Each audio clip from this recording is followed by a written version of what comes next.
Muy buenos días, mis queridos hermanos. Por esta mañana empezamos nuestro culto de adoración aquí en nuestra sede, la Avenida del Ejército, ¿no? Entonces vamos a empezar nuestro culto en esta mañana, dando gracias a nuestro Dios. Es un día que el Señor ha creado para poder nosotros adorarle, eh, bendecir su nombre, y nosotros damos gracias a Dios por eso, ¿verdad? Un día especial, un día que el Señor nos regala en su gracia. Vamos a orar, hermanos. Vamos a dedicar este tiempo al Señor, que el Señor nos guíe, nos bendiga, nos hable en esta mañana preciosa. Oramos. Señor, te damos gracias en esta mañana por tu hermosa presencia entre nosotros. Te damos gracias, Señor, porque somos conscientes que tú eres el Señor de señores y Rey de reyes. Y Padre, venimos a ti con nuestras necesidades, con nuestras alegrías, nuestras tristezas. Venimos a ti con nuestras preocupaciones. Venimos a ti, Señor, deseosos de que tú te glorifiques en esta mañana en cada uno de nosotros. De diferentes maneras tú puedas obrar, tú puedas mostrarte, Señor, a nosotros, y Señor, que podamos realmente ser bendecidos por ti. Señor, tómanos en esta mañana, aliéntanos, anímanos, instrúyenos, Señor, y que podamos elevar una adoración genuina a ti, que podamos, Señor, presentar nuestras vidas como ofrenda de olor grato a tu presencia. Por ello, Dios, oramos que también la sangre de Cristo nos limpie, la sangre de Cristo nos lave de todo pecado, de toda maldad, y podamos así entonces ser aceptos a tu presencia. Señor, bendice a nuestros hermanos que aún no se conectan, apresúrales para poder disfrutar de este tiempo de adoración, de ofrenda a ti. Gracias, Señor. Ponemos todo esto, nuestras vidas, este servicio, este culto a ti, en el nombre de Cristo Jesús oramos. Amén. Amén. Muy bien. Vamos a tener la lectura de hoy a cargo de nuestro hermano Emilio Toledo. Nehemías capítulo 7. Luego que el muro fue edificado y colocadas las puertas, y fueron señalados porteros y cantores y levitas, mandé a mi hermano Hanani y Ananías, jefe de la fortaleza de Jerusalén, porque éste era varón de verdad y temeroso de Dios, más que muchos, y le dije: no se abran las puertas de Jerusalén hasta que caliente el sol, y aunque haya gente allí, cerrad las puertas y atrancadlas. Y señalé guardadas de los moradores de Jerusalén, cada cual en su turno, y cada uno delante de su casa, porque la ciudad era espaciosa y grande, pero poco pueblo dentro de ella, y no había casas reedificadas. Entonces puso Dios en mi corazón que reuniese a los nobles y oficiales y al pueblo para que fuesen empadronados según sus genealogías. Y hallé el libro de la genealogía de los que habían subido antes, y encontré en él escrito así: estos son los hijos de la provincia que subieron del cautiverio, de los que llevó cautivos Nabucodonosor, rey de Babilonia, y que volvieron a Jerusalén y a Judá, cada uno a su ciudad, los cuales vinieron con Zorobabel, Jesúa, Nehemías, Azarías, Ramías, Naamani, Mardoqueo, Bilsán, Misperet, Bigvai, Neum, Baana. El número de los varones del pueblo de Israel, los hijos de Paros, 2162. Los hijos de Cefatías, 372. Los hijos de Ara, 652. Los hijos de Pahat Moab, de los hijos de Yeshua y de Joab, 2818. Los hijos de Elam, 1254. Los hijos de Satu, 845. Los hijos de Sacaí, 760. Los hijos de Binui, 648. Los hijos de Bebai, 628. Los hijos de Asgat, 2622. Los hijos de Adonicam, 667. Los hijos de Bigvai, 2067. Los hijos de Adín, 655. Los hijos de Ater, de Ezequías, 98. Los hijos de Asum, 328. Los hijos de Besaí, 324. Los hijos de Arif, 112. Los hijos de Gabaón, 95. Los varones de Belén y de Netofa, 188. Los varones de Anatot, 128. Los varones de Bet Asamabet, 42. Los varones de Kiriat Jearim, Cafira y Berot, 743. Los varones de Ramá y de Jeba, 621. Los varones de Micmac, 122. Los varones de Betel y de Ahí, 123.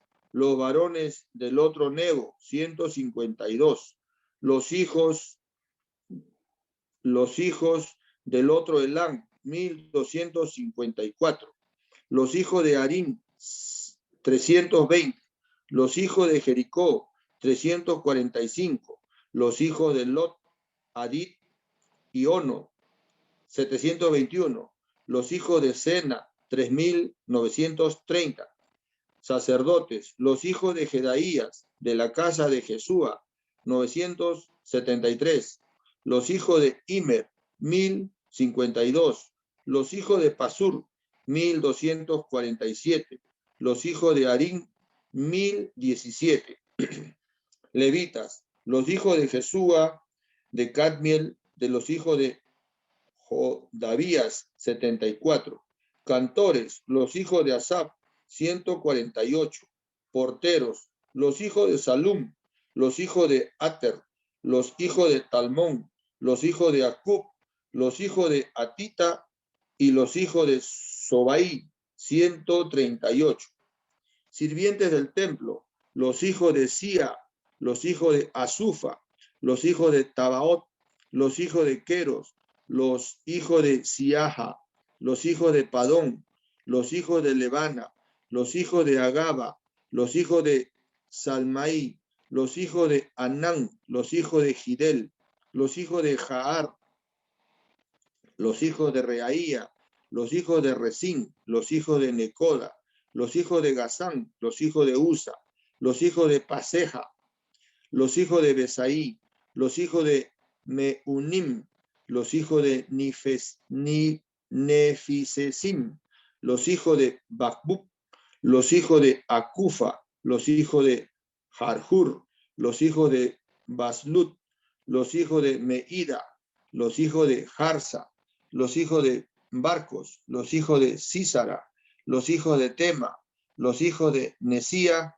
y los hijos de Atifa, los hijos de los siervos de Salomón, los hijos de Sotaí, los hijos de Soferet, los hijos de Perida, los hijos de Jaala, los hijos de Darcón, los hijos de Gidel, los hijos de Cefatías, los hijos de Atil, los hijos de Poqueret, Asabaín, los hijos de Amón, todos los sirvientes del templo e hijos de los siervos de Salomón, 392.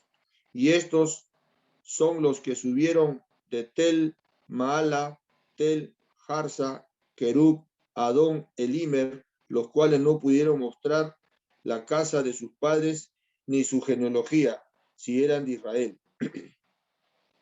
Los hijos de Delaía, los hijos de Tobías y los hijos de Necoda, 642, y de los sacerdotes, los hijos de Abaía, los hijos de Cos y los hijos de Barzilaí, el cual tomó mujer de las hijas de Barzilaí, Galaadita, y se llamó del nombre de ellas. Estos buscaron su registro de genealogías y no se halló, y fueron excluidos del sacerdocio. Y le dijo el gobernador que no comiesen de las cosas más santas hasta que hubiese sacerdote con Urim y Tumim. Toda la congregación junta era de 42.360, sin sus siervos y siervas, que eran 7.337, y entre ellos había 245 cantores y cantoras.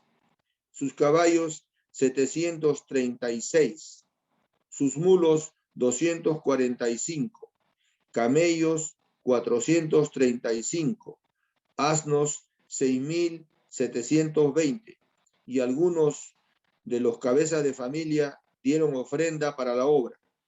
El gobernador dio para el tesoro 1.000 dracmas de oro, 50 tazones, 530 vestiduras sacerdotales.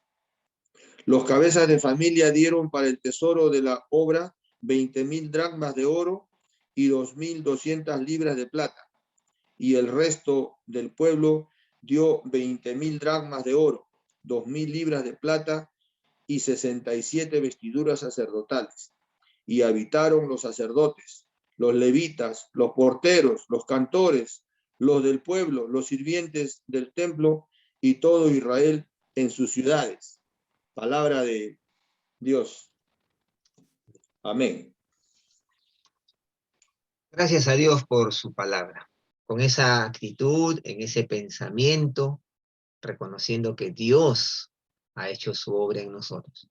Vamos a escuchar el mensaje de la palabra en esta mañana, nuestro querido hermano Samuel Abarca. Adelante, Samuel. Gracias, Alberto. Buenos días, hermanos. Un gusto verlos a todos. Bueno, los que están con la cámara prendida, pero también los que están conectados ahí. Yo sé que están por ahí. Vamos a orar para ir a la palabra del Señor. Padre, te damos gracias esta mañana. Permites acercarnos a tu presencia y alrededor de tu palabra y de ti para servirte, cantar a ti, escuchar tu palabra. Oramos, Señor, que toques nuestros corazones de una manera especial con tu palabra. Que sea ella la que nos anime, nos corrija, nos fortalezca, nos enseñe y podamos, Señor, estar delante de ti agradecidos, dependientes, confiados, Señor, al escuchar. Guíanos en este tiempo, Padre, háblanos tú. Ilumina nuestras mentes en la obra de tu Espíritu, quien es el que inspiró estas palabras. Permite entenderlas y poder vivir conforme a ellas. En el nombre de Jesús oramos. Amén. Mateo, el capítulo 5, el versículo 17 al 20 nos toca hoy. Mateo 5, 17 al 20. Vamos a leerlo antes de iniciar. Dice así, Mateo, el capítulo 5, el versículo 17. No penséis que he venido para abrogar la ley o los profetas. No he venido para abrogar, sino para cumplir. Porque de cierto os digo que hasta que pasen el cielo y la tierra, ni una jota ni una tilde pasará de la ley, hasta que todo se haya cumplido. De manera que cualquiera que quebrante uno de estos mandamientos muy pequeños, y así enseña a los hombres, muy pequeño será llamado en el reino de los cielos. Mas cualquiera que los haga y los enseñe, éste será llamado grande en el reino de los cielos. Porque os digo que si vuestra justicia no fuere mayor que la de los escribas y fariseos, no entraréis en el reino de los cielos. La semana pasada vimos los versículos 14 al 16. Con esos versículos, completamos lo que es la identidad de los creyentes. No somos sal y somos luz, Y en resumen lo que vimos es que debido a nuestra identidad debemos influenciar este mundo y alumbrar. Ahora en los versículos que acabamos de leer, el Señor construye un puente entre lo que acaba de decir en el 14 y el 16 y en lo que va a hablar en el bloque siguiente, del 21 en adelante. Del 21 en adelante el Señor va a hablar con respecto a la vida diaria del creyente. Y por lo tanto necesita hacer un puente entre nuestra identidad y nuestra vida diaria. Y ese puente es hecho con la referencia al Antiguo Testamento, a la ley y los profetas. ¿Por qué la ley y los profetas? Porque ellas conforman la manera en la que Dios dio para conducirnos aquí en la tierra. Por lo tanto, si iba a hablar de cómo vivir diariamente aquí, debía referirse al Antiguo Testamento. Es la ley que el Señor dio para que nosotros nos conduzcamos aquí. En ese sentido, él habla de la importancia del Antiguo Testamento y lo hace a una manera de aclaración. Para iniciar este puente o para iniciar a construirlo, él aclara algo. Él comienza diciendo, no penséis que, lo cual sugiere que muchos de los que estaban siguiendo a Jesús, muchos de los que estaban escuchando a Jesús, lo veían y pensaban que él estaba trayendo una nueva doctrina. De hecho, al final del Sermón del Monte, nosotros leemos lo que Mateo registra, que muchos se admiraban porque les enseñaba como quien tiene autoridad y no como los escribas. Lo cual nos indica que la enseñanza y la vida de Jesús podía diferenciarse de los maestros de ese tiempo, que eran los escribas. Los escribas interpretaban la ley, enseñaban la ley, y ya que Jesús no era un escriba, parecía que estaba trayendo otro tipo de enseñanza, porque su vida y su enseñanza parecía distinta a la del Antiguo Testamento. Era lógico entonces pensar que lo que él decía y lo que él hacía correspondía a algo nuevo. No obstante, a pesar de las diferencias, a pesar de lo que parecía distinto, él quiere aclarar y necesita aclarar que no ha venido a anular la ley, que no ha venido a traer algo nuevo, sino por el contrario, que ha venido a cumplir el Antiguo Testamento. Por eso era necesario dejarlo en claro antes de continuar del 21 en adelante. El Señor aclara entonces que no vino con una nueva doctrina, sino que vino a cumplir lo que ya se dijo, y por lo tanto todos debemos cumplirlo y enseñarlo. Entonces, de esa manera realiza el puente entre nuestra identidad y nuestra vida diaria. Y este puente que vamos a explicar hoy día consta de 3 partes, y muy importantes todas. No solamente aclara el Señor que vino a cumplir el Antiguo Testamento, también deja en claro que todo el Antiguo Testamento se va a cumplir. Y también deja en claro que por esa razón nosotros debemos buscar cumplir. Y eso es lo que vamos a explicar hoy. Jesús vino a cumplir el Antiguo Testamento, todo el Antiguo Testamento se va a cumplir, y por lo tanto nosotros también debemos buscar cumplir. Vamos entonces con el primer versículo. No penséis que he venido para abrogar la ley y los profetas, o los profetas. No he venido para abrogar, sino para cumplir.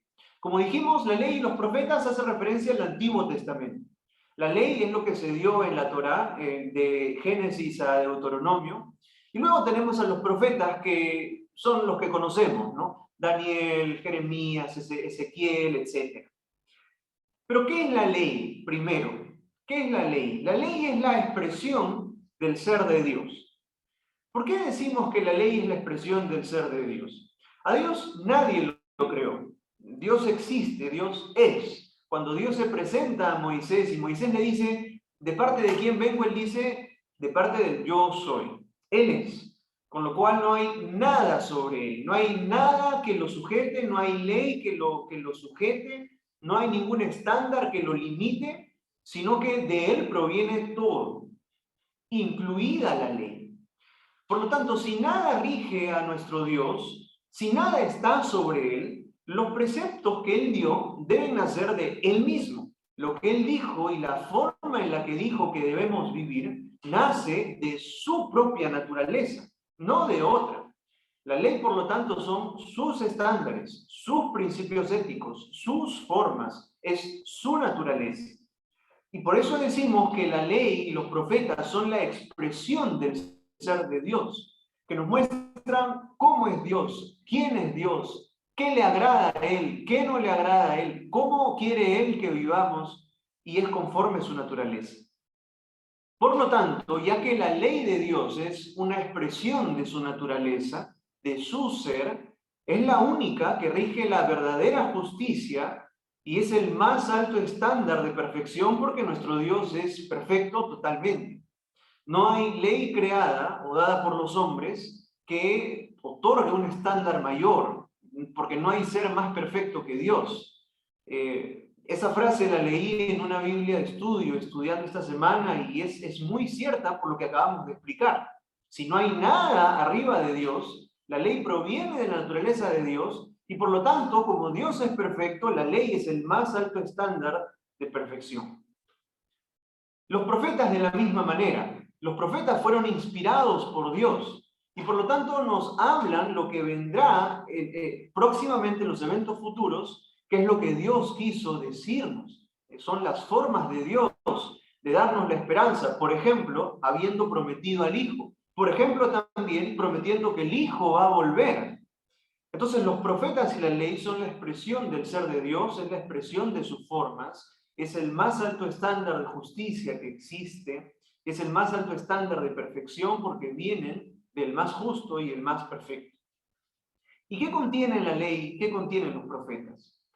El teólogo John Stott divide el contenido de la ley y los profetas en tres. En otras palabras, él divide el Antiguo Testamento en tres partes. Y dice que contiene enseñanza doctrinal, que son enseñanzas que conforman la base doctrinales de lo que creemos.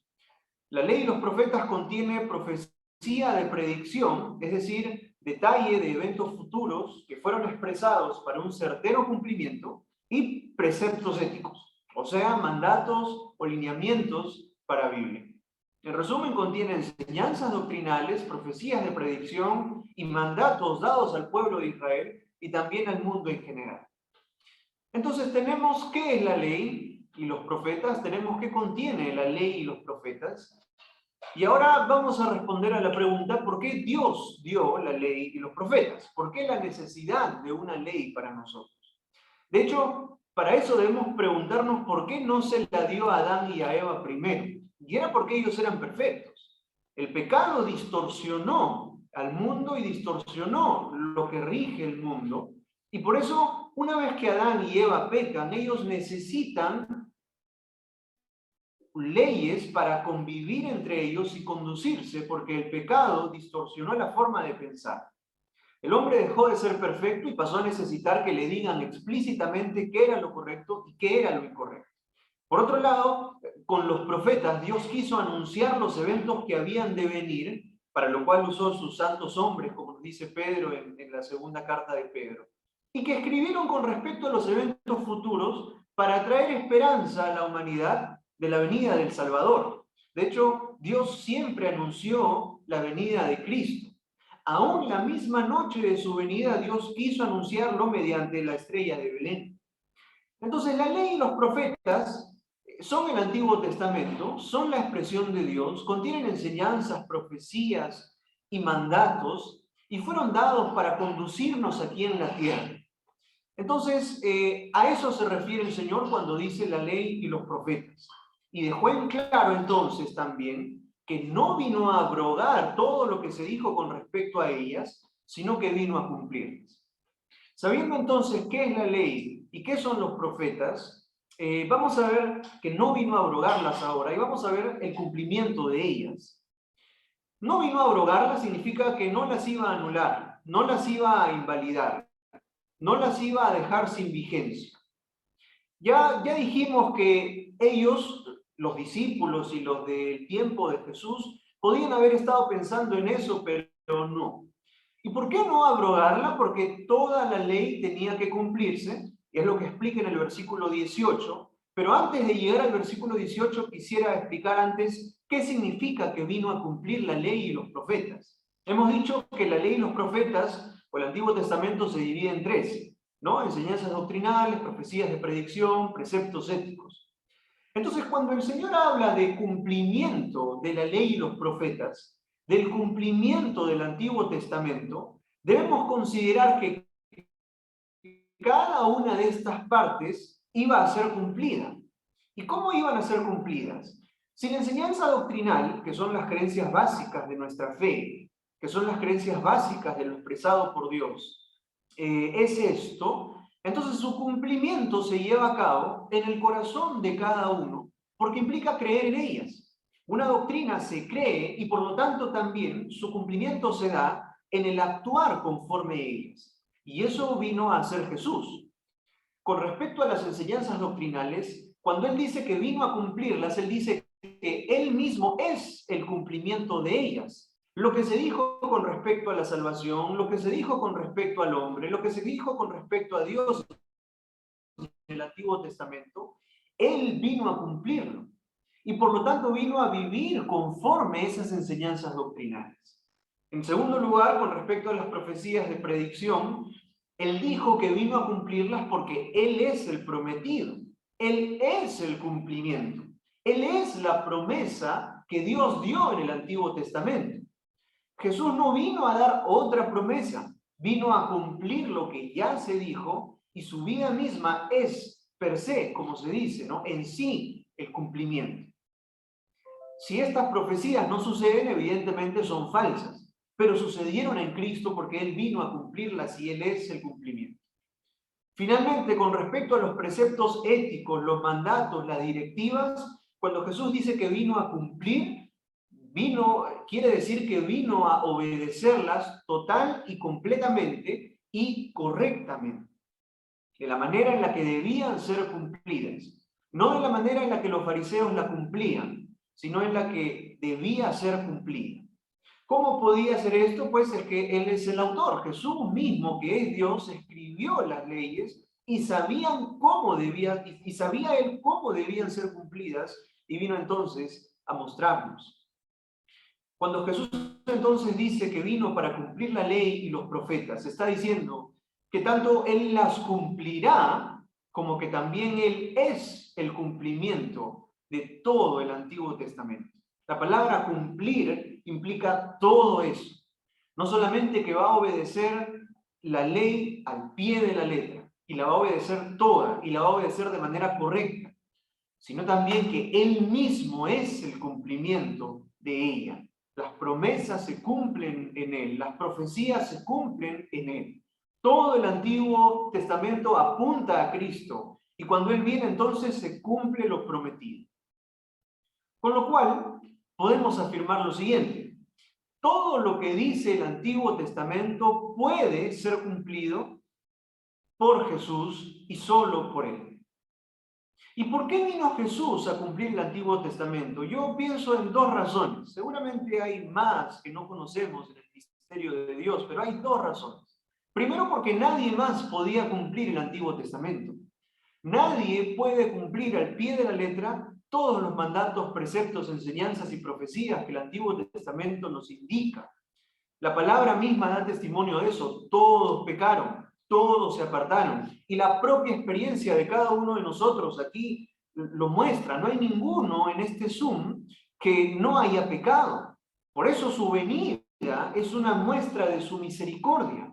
Porque Él, al venir y cumplir las profecías y cumplir los mandamientos y nosotros poner nuestra fe en Él, Él nos da su justicia, que es lo que vamos a ver más adelante. Él sabía que nadie más podía hacerlo. Y entonces es una muestra de su misericordia y por eso vino a cumplirlas. En segundo lugar, vino para cumplir las promesas de Dios. Siendo Él el cumplimiento, su venida muestra la fidelidad de la palabra de Dios, la fidelidad de lo que Dios dice. Dios no miente, Dios es verdad, y por lo tanto su venida significa el cumplimiento de la palabra de Dios. Cuando Jesús dice que vino a cumplir la ley y no a abrogarla, está diciendo todo esto. Su cumplimiento abarca tanto el cumplimiento de cada uno de los mandatos, el cumplimiento de las enseñanzas doctrinales, así como el cumplimiento de los eventos profetizados en el Antiguo Testamento. Habiendo comprendido entonces lo que nos dice en el versículo 17, él pasa al versículo 18. Y entonces con el versículo 18 podemos responder, ¿por qué no vino a abrogar la ley? ¿Por qué el énfasis y por qué la aclaración en que no vino a abrogar la ley, sino a cumplirla? El versículo 18 dice, porque de cierto os digo que hasta que pasen el cielo y la tierra, ni una jota ni una tilde pasará de la ley hasta que todo se haya cumplido. Así como en el versículo anterior queda claro que la ley puede cumplirse y Jesús vino a hacerlo, aquí queda claro que la ley se cumplirá. La ley se cumplirá toda. El Antiguo Testamento se cumplirá todo. Y por esa razón Jesús no vino a cambiar. El versículo inicia con un porqué, y el porqué indica que nos va a dar la razón de lo que dijo anteriormente en el versículo 17. Y la razón es que toda la ley se cumplirá. Él no vino a abrogarla, él no vino a cambiarla, porque lo que dijo él mismo se va a cumplir. Entonces, para poder comprender la importancia de lo que dice y por qué un versículo para aclarar esto, por qué un bloque para aclararlo, debemos notar los énfasis que él hace en este versículo. Acá hay dos énfasis claros. Él inicia diciendo, de cierto os digo, de cierto os digo. En otras palabras, él está diciendo, no hay duda en lo que voy a decir a continuación. Les aseguro que lo que voy a decir a continuación se va a cumplir. Y evidentemente las palabras de Jesús son muy distintas a las palabras de los políticos que conocemos, ¿no? Los discursos de los políticos cambian de una ciudad a otra ciudad, de un día a otro día. Yo recuerdo mucho cuando se dieron las elecciones entre Ollanta y Keiko, me parece, hace unos 10 años, que de pronto Ollanta aparecía con una hoja de ruta, después aparecía con otro plan y con otro plan. Las palabras de Dios, las palabras del Señor no son así. Cuando Él dice de cierto os digo, dice esto se va a cumplir, esto es cierto, presten atención a lo que voy a decir. Él está diciendo, oigan, no deben pasar por alto lo que voy a decir a continuación, porque es verdad y va a suceder y se los aseguro. ¿Y qué nos asegura? Que hasta que pasen el cielo y la tierra, ni una jota ni una tilde pasará de la ley hasta que todo se haya cumplido. Lo que nos asegura es que toda la ley se cumplirá. Ese es el segundo énfasis, ni una jota ni una tilde. El Señor pudo decir, hasta que pasen el cielo y la tierra, toda la ley y los profetas se cumplirán. También pudo decir, toda la ley será cumplida antes de que pasen el cielo y la tierra. Pero el énfasis que él pone es importante, ni una jota ni una tilde.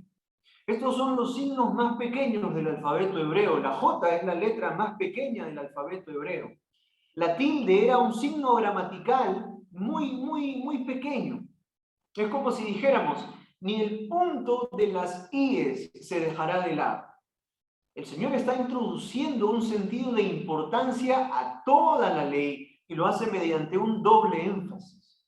Toda la ley se tenía que cumplir, y toda significa toda, cada párrafo, cada oración, cada letra, cada signo gramatical. De tal manera que si alguien piensa que puede omitir o cambiar algo del Antiguo Testamento, está totalmente equivocado. Dicho sea de paso, por esa razón es importante recordar que el Nuevo Testamento no es un reemplazo, una actualización, un sustituto, una modificación del Antiguo Testamento. Del Antiguo Testamento. El Nuevo Testamento en realidad es el complemento, la continuación y el cumplimiento del Antiguo Testamento. Es el complemento porque complementa la revelación divina de Dios para el hombre. Es la continuación porque la línea de tiempo que sigue es continua con respecto a los eventos del Antiguo Testamento. Y es su cumplimiento porque nos relata el cumplimiento de la venida de aquel a quien apunta el Antiguo Testamento, nuestro Señor Jesús. Entonces, Él vino a cumplirla y no a abrogarla porque toda la ley se iba a cumplir. Toda la ley debía cumplirse. Y por eso nadie debía pensar y nadie debe pensar que sus enseñanzas o que su vida es distinta a la del Antiguo Testamento. No debemos pensar que el Antiguo Testamento dejó de ser vigente o que fue cambiada por Jesús. La ley no puede ser cambiada por nadie. Y si por alguien puede ser cambiada por Dios, porque Dios es el autor. Sin embargo, ni aún Él lo hizo. Ni aún Jesús lo hizo. ¿Por qué? Porque Él es perfecto. No había necesidad de cambiar algo que es perfecto, su naturaleza es perfecta, su justicia es perfecta, no había necesidad y no hay necesidad de cambiarla. Dios es coherente con sus palabras, es ordenado en sus acciones, es un Dios que es verdad. Por lo tanto, la ley y los profetas se cumplirán hasta la letra más pequeña, hasta el signo gramatical que nosotros pensemos que tiene menos importancia, todo se cumplirá. Enseñanzas doctrinales, eventos proféticos, preceptos éticos, todo ha de ser cumplido. Hasta aquí entonces tenemos entendido que Jesús vino a cumplir la ley y los profetas. Tenemos la razón, que es que todas y cada una de ellas se iban a cumplir, lo cual incluye el más pequeño signo gráfico, y que todo se cumplirá. No hay parte más o menos importante de la ley, todo se cumplirá y por eso Él no vino a abrogarla, sino a cumplirla.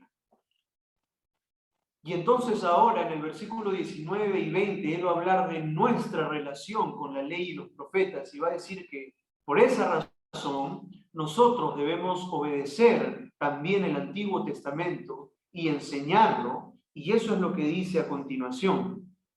Versículo 19 y versículo 20 dicen: de manera que cualquiera que quebrante uno de estos mandamientos muy pequeños y así enseñe a los hombres, muy pequeño será llamado en el reino de los cielos.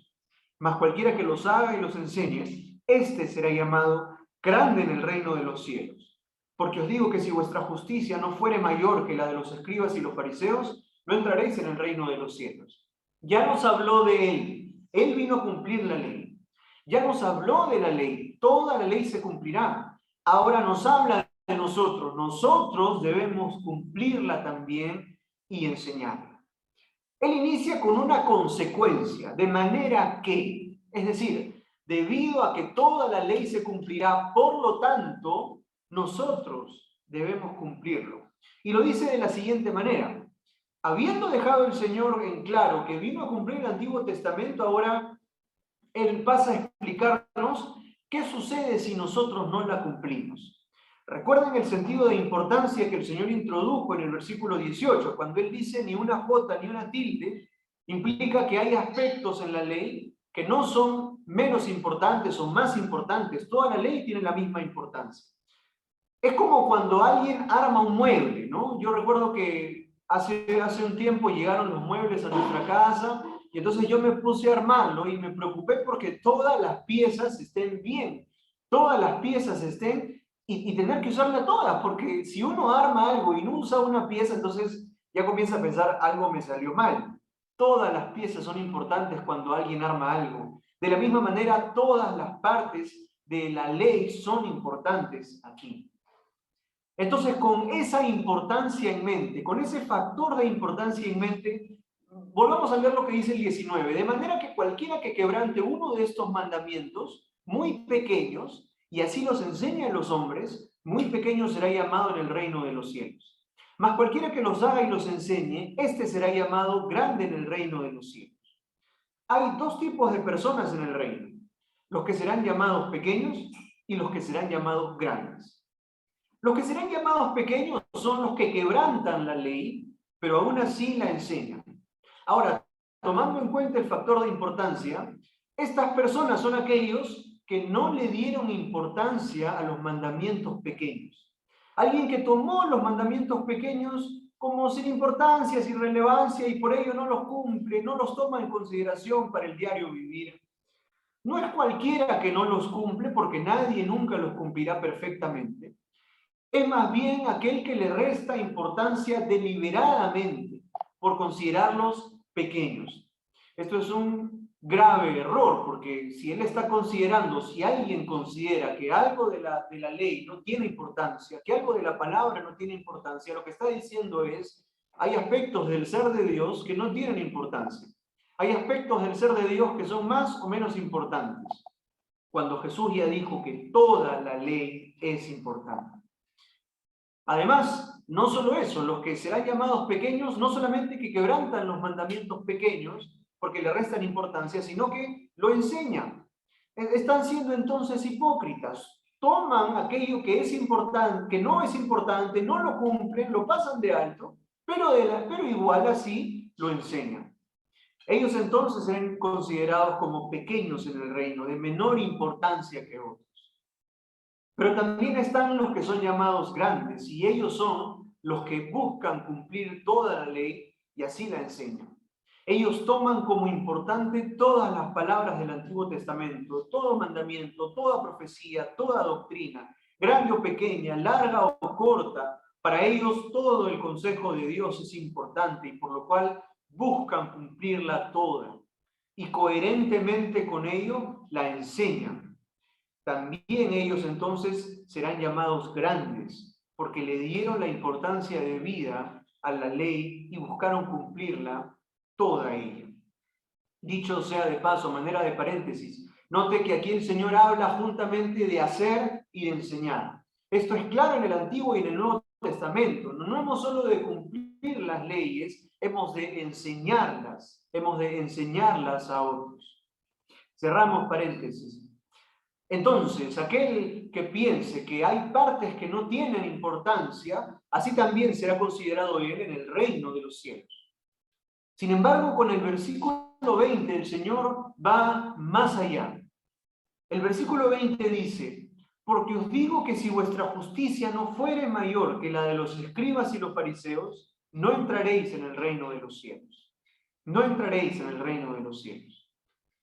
Es importante considerar para comprender correctamente este versículo que la Biblia enseña claramente que uno no es salvo por obras. Con lo cual, aquí el Señor no está diciendo, cúmplanla toda y entonces listo, van a poder entrar en el reino de los cielos. No.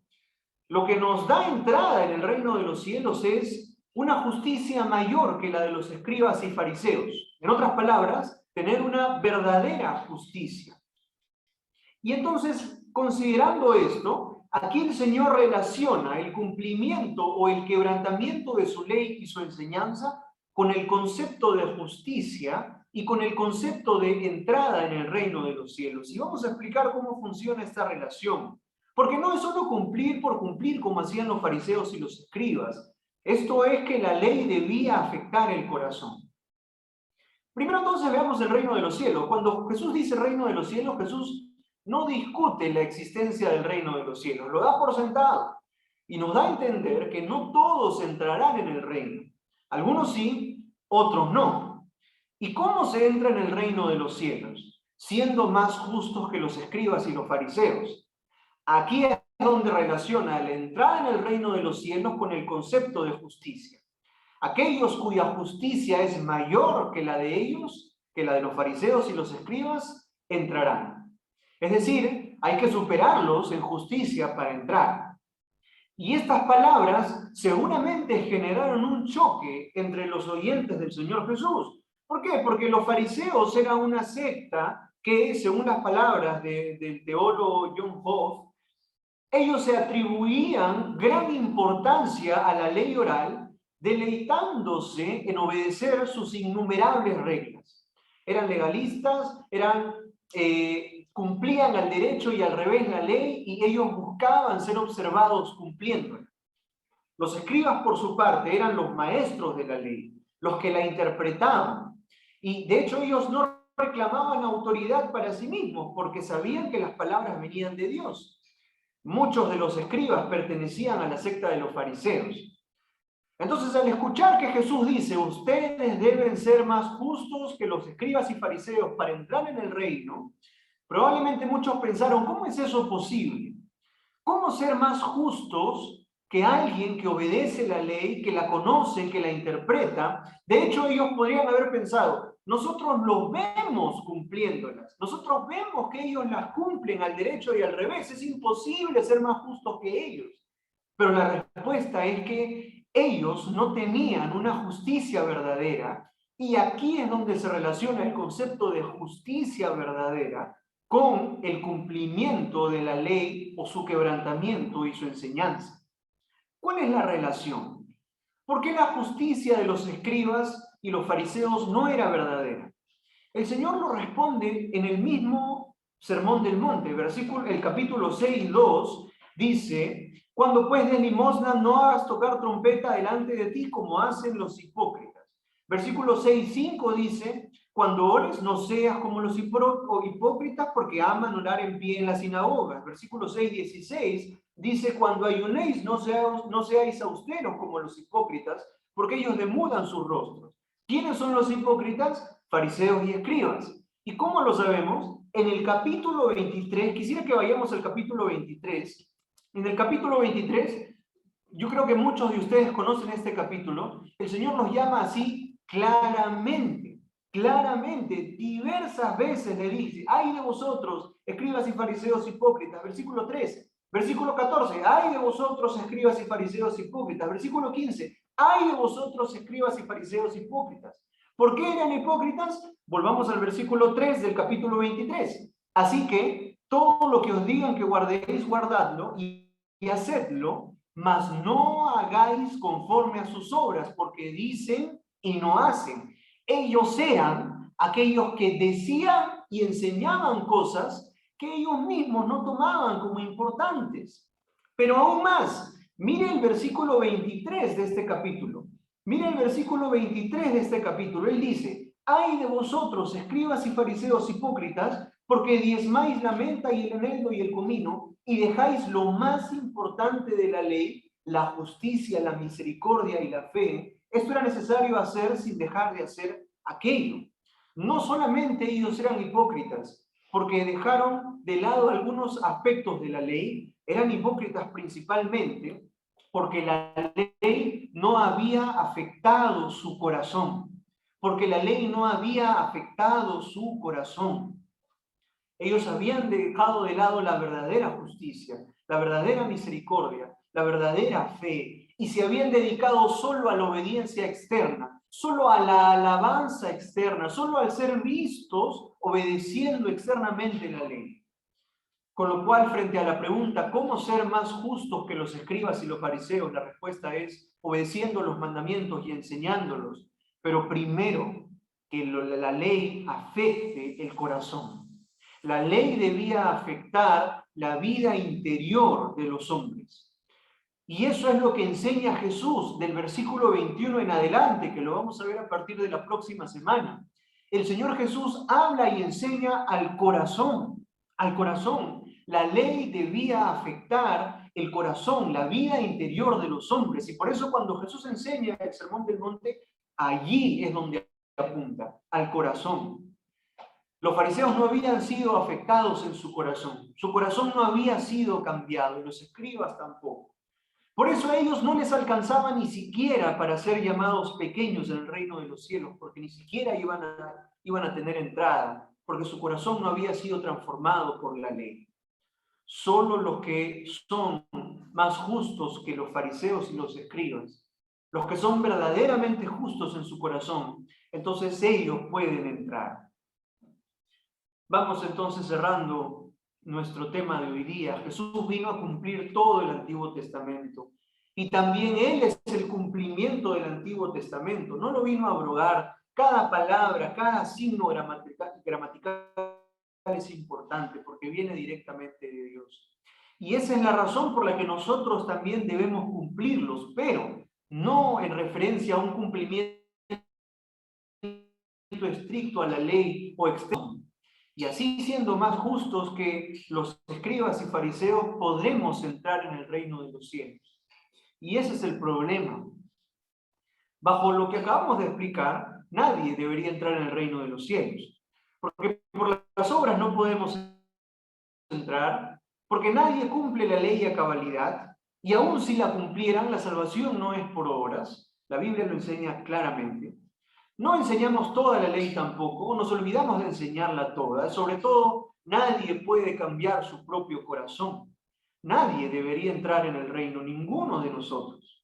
Sin embargo, si yo les pregunto, ¿cuántos de ustedes van a entrar en el reino de los cielos? Muchos de ustedes responderían afirmativamente.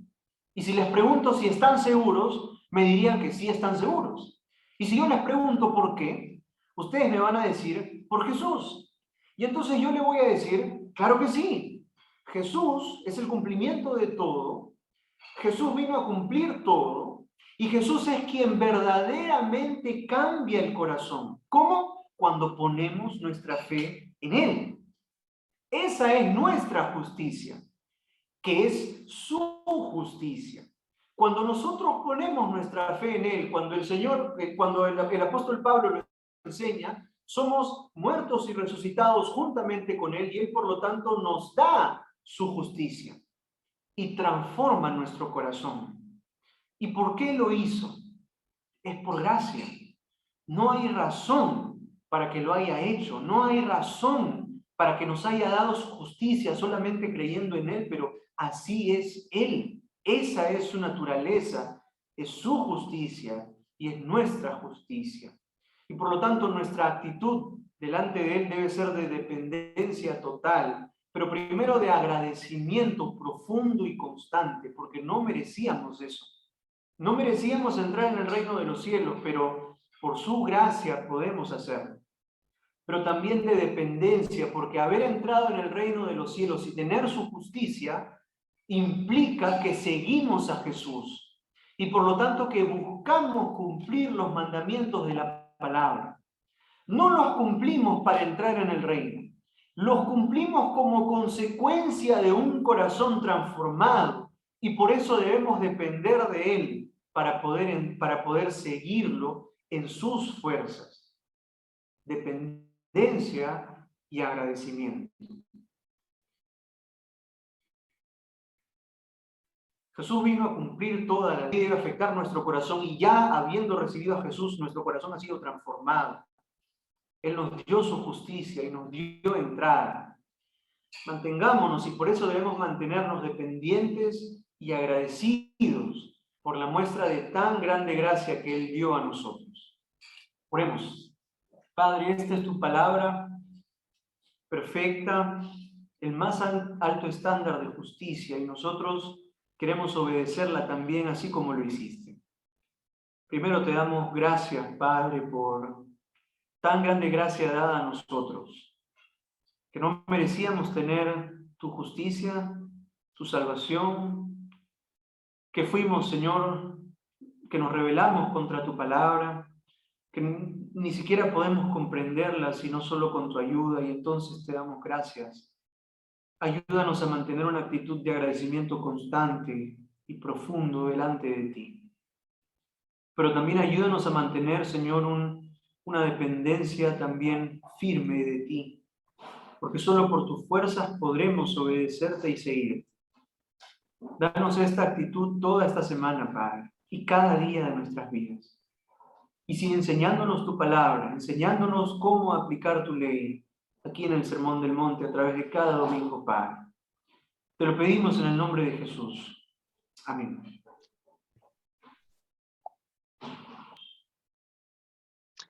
Damos gracias al Señor por su palabra. En esta oportunidad vamos a también como parte de nuestro culto tener la oración por las misiones, por las ofrendas y nuestro país. Nuestra hermana Sandra Quije nos guiará en esta parte. Buenos días, queridos hermanos. Ha sido un hermoso tiempo, ¿verdad? Escuchando la palabra del Señor y le damos gracias a Dios por ello. Ahora vamos a inclinar nuestros rostros y vamos a orar por los diezmos, ofrendas, por nuestras misiones y por nuestro país. Oremos, hermanos. Padre, gracias. Gracias por este hermoso tiempo que nos permites reunirnos para adorarte, Señor, y para aprender más de tu palabra. Ahora permítenos, Señor, entregarte nuestros diezmos y ofrendas. Para cada uno de nosotros es un verdadero privilegio, Señor, darte de lo mucho que tú nos das. Y de esta forma, Señor, reconocemos tu soberanía en nuestras vidas, mi Dios, porque te damos de todo lo recibido de tu mano, Padre bueno. Que estos diezmos y ofrendas que traemos hoy delante de tu altar sean gratos para ti, Señor, porque te lo entregamos con un corazón humilde y sencillo, Padre eterno. Y gracias una vez más por todo lo que tú nos das. Usa estos diezmos y ofrendas, Señor, para la extensión de tu palabra aquí en la tierra. Y da sabiduría, Señor, a las personas que la administrarán. Padre amado, también oramos por las misiones de nuestra iglesia, para que tú sigas dándoles la dirección a todos nuestros hermanos misioneros en donde quiera que estén, tanto aquí en nuestro país como en el exterior, Señor. Que tu palabra se siga extendiendo en todo el territorio nacional, oh Señor. en el norte, en el centro y en el sur de nuestro país. Dejamos en tus manos también las misiones urbanas, Padre, y las diferentes sedes que se han abierto en todo este tiempo de pandemia, Señor, donde la extensión de tu palabra no se ha detenido, Padre bueno. Dejamos en tus manos, Dios, Centroamérica, Panamá, Costa Rica, Nicaragua, El Salvador, Cuba, Padre. Dejamos Europa, Señor, España, Francia, Italia, Inglaterra. Dejamos en tus manos, Señor, Asia, Japón, Turquía, Centro de Asia, Señor, y Estados Unidos, Padre Santo, los diferentes estados donde también hay obreros trabajando para ti en tu obra, Dios. Guarda cada vida que se encuentra a tu servicio, Señor. Te rogamos en el nombre de nuestro amado Señor Jesucristo que seas tú guardando las familias de nuestros misioneros, guardándolos en cada lugar donde habitan, Señor. Sé tú renovando sus fuerzas, si es que éstas se encuentran débiles, Señor. Guárdalos de enfermedades, en especial de esta pandemia que hoy nos aqueja. Guarda sus corazones, guarda sus sentimientos, sus pensamientos, Señor, y guarda su comunión contigo. Que sea cada día renovada, Padre, a través de tu Espíritu Santo. Señor, Padre bueno, también queremos dejar delante de tu altar nuestro país. Tu palabra dice, Señor, en Daniel 2:21, Él muda los tiempos y las edades, quita reyes y pone reyes, da la sabiduría a los sabios y la ciencia a los entendidos. Padre Santo, ahora que ya tenemos nuevo presidente, queremos entregarte nuestro país en tus manos. Rogarte, Señor, que seas tú tomando el control del mando presidencial, que seas tú, Señor, guiando al nuevo presidente, quien está en el poder, porque así tú lo permitiste, Señor. Porque nada sucede, Padre, si no está dentro de tu voluntad.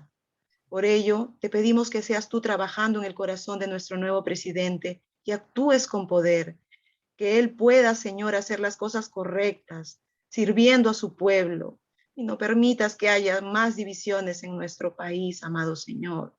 Dale sabiduría de lo alto, Padre, para que gobierne al servicio de su pueblo, y permite, Padre eterno, que él tenga temor de ti. Amén. Padre, también te pedimos por nuestros consejos de ministros, por los nuevos congresistas y por nuestras Fuerzas Armadas. Sé tú, Señor, tomando el control absoluto de nuestro país y de todas nuestras autoridades.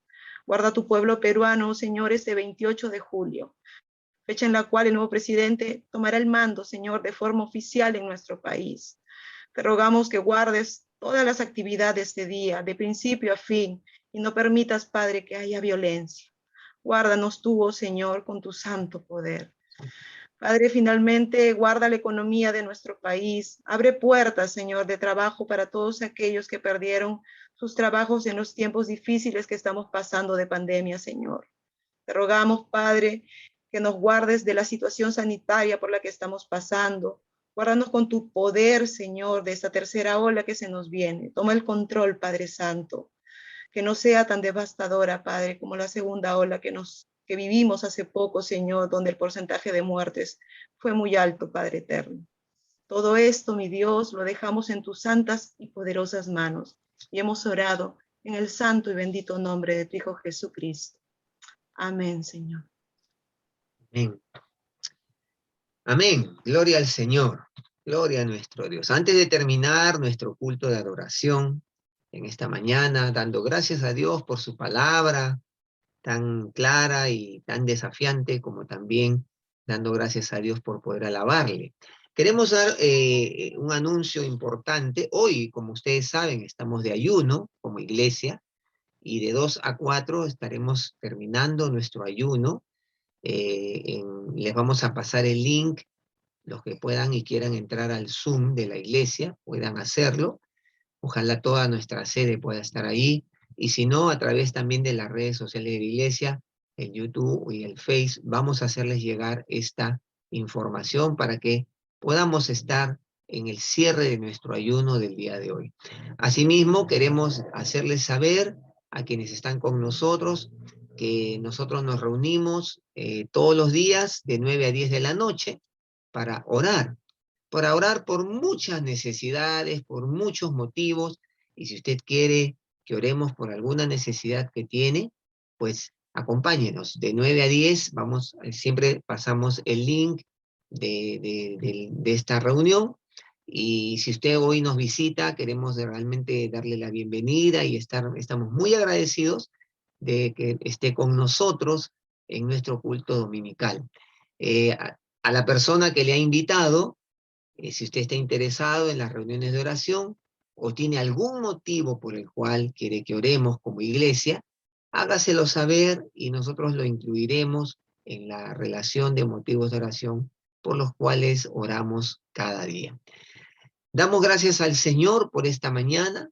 Estemos al tanto, atentos a todos los anuncios que daremos como iglesia en estos días y queremos realmente desearles que Dios bendiga sus vidas de una manera muy, muy especial y que la paz de Dios guarde sus corazones y que el Señor Jesucristo bendiga sus vidas y sus hogares. Que el Señor nos bendiga, hermanos. Nuestro culto ha terminado. Muy buenos días.